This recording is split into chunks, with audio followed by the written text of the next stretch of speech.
Paz e alegria, meu irmão, minha irmã. Será que o Deus que Jesus nos revelou é um Deus de imposição ou é um Deus de atração? Vamos meditar juntos no Evangelho de hoje, que está em Mateus capítulo 23, versículos de 13 a 22. E vamos refletir sobre isso, sobre que Deus nós devemos apresentar para as pessoas. No Evangelho diz assim: Ai de vós, escribas e fariseus hipócritas, porque bloqueais o reino dos céus diante dos homens, pois vós mesmos não entrais, nem deixais entrar os que o querem. Ai de vós, escribas e fariseus hipócritas, que percorreis o mar e a terra para fazer um prosélito. Mas quando conseguis conquistá-lo, vós o tornais 2 vezes mais digno da geena do que vós. Ai de vós, condutores cegos, que dizeis: se alguém jurar pelo santuário, seu juramento não o obriga. Mas se jurar pelo ouro do santuário, seu juramento o obriga. Insensatos e cegos, quem é maior, o ouro ou o santuário que santifica o ouro? Dizeis mais: se alguém jurar pelo altar, não é nada, mas se jurar pela oferta que está sobre o altar, fica obrigado. Cegos, quem é maior, a oferta ou o altar que santifica a oferta? Pois aquele que jura pelo altar, jura por ele e por tudo que nele está. E aquele que jura pelo santuário, jura por ele e por tudo, por aquele que nele habita. E por fim, aquele que jura pelo céu, jura pelo trono de Deus e por aquele que nele está sentado. Palavra da nossa salvação. Glória a vós, Senhor. Meus irmãos, Jesus, aqui nesse diálogo com os fariseus, Jesus, ele mostra a grande hipocrisia dos fariseus. Fariseus que estavam muito mais preocupados com rituais externos do que com o essencial. E Jesus, ele ensina o essencial para as pessoas, mas os fariseus estão muito preocupados com o externo. E é impressionante como nós vamos ver em todos os evangelhos, nos 4 evangelhos, como que é a atitude de Jesus com alguns fariseus que são sempre preocupados com o externo, e a atitude de Jesus, por exemplo, com pecadores públicos. O nome já diz, eram pecadores públicos.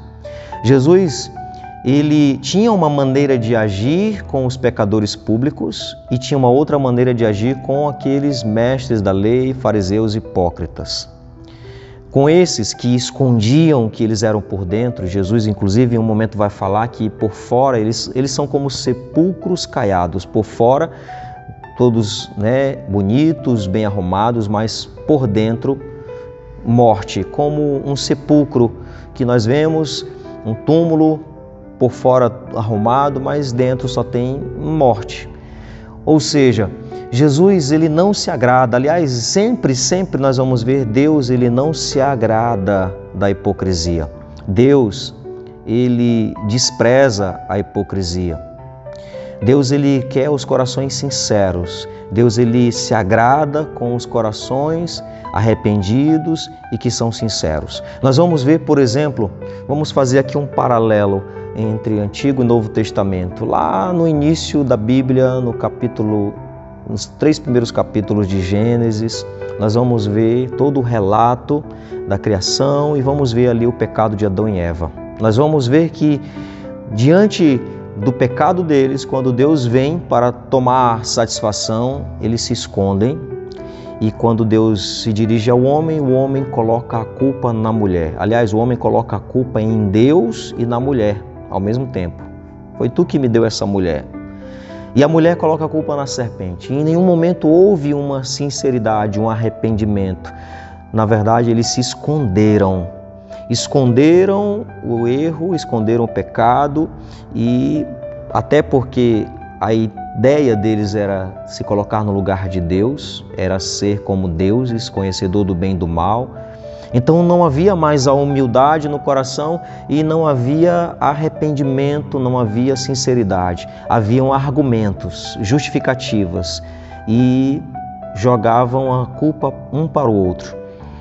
E aí nós vamos agora para o Novo Testamento e a gente vê um ladrão pregado ao lado de Jesus numa cruz. Nós vamos ver que naquele momento, talvez o último momento da vida daquele ladrão, ele se volta para Jesus, dialoga com Jesus dizendo: Senhor, eu mereço estar aqui. Aliás, ele disse: nós merecemos, falando por ele e pelo outro ladrão do outro lado. Nós merecemos estar aqui, mas lembra-te de mim quando entrares no teu reino. Então, enquanto lá atrás Adão e Eva, por não terem um coração sincero, por esconderem-se, por colocarem a culpa nos outros, por ficarem argumentando, por não ter esse arrependimento, eles perderam o paraíso. Aqui, o ladrão que reconhece o seu erro, que não coloca máscaras, mas que abre o coração e numa simples oração sincera para Jesus, ele ganha o paraíso. Olha só como agrada a Deus um coração sincero. Então Jesus, ele confrontava muito os fariseus, ele era confrontado e confrontava também os fariseus por causa dessa hipocrisia deles, por causa dessa preocupação com a aparência e esqueciam o coração. Então nós precisamos meditar muito sobre isso. Se você quer agradar a Deus, se você quer realmente alegrar o coração de Deus, então se volte sempre para Ele com um coração sincero e arrependido, porque nós somos pecadores, nós erramos, nós falhamos. Mas nós devemos ter no coração um desejo maior de acertar e devemos apresentar para Deus. Deus conhece, sabe que nós somos limitados, temos nossas fraquezas, e Deus, ele se alegra com um coração arrependido e sincero. Então, se você quer alegrar o coração de Deus e quer também fazer uma experiência verdadeira da misericórdia, então não tenha medo de apresentar as suas misérias para Deus.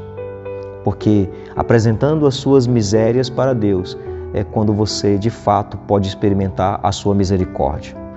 Então, nos livremos de toda hipocrisia, nos livremos de toda máscara, de toda falsidade.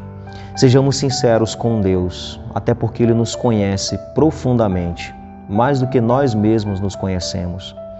Então hoje se volte para o Senhor em oração, sem medo, sem querer se esconder dEle, porque Ele nos sonda, Ele nos conhece por inteiro. Por isso, Senhor, nós queremos nos apresentar diante de Ti com o nosso coração sincero, necessitado de Ti, necessitado da Tua presença. Nós precisamos de Ti, Senhor.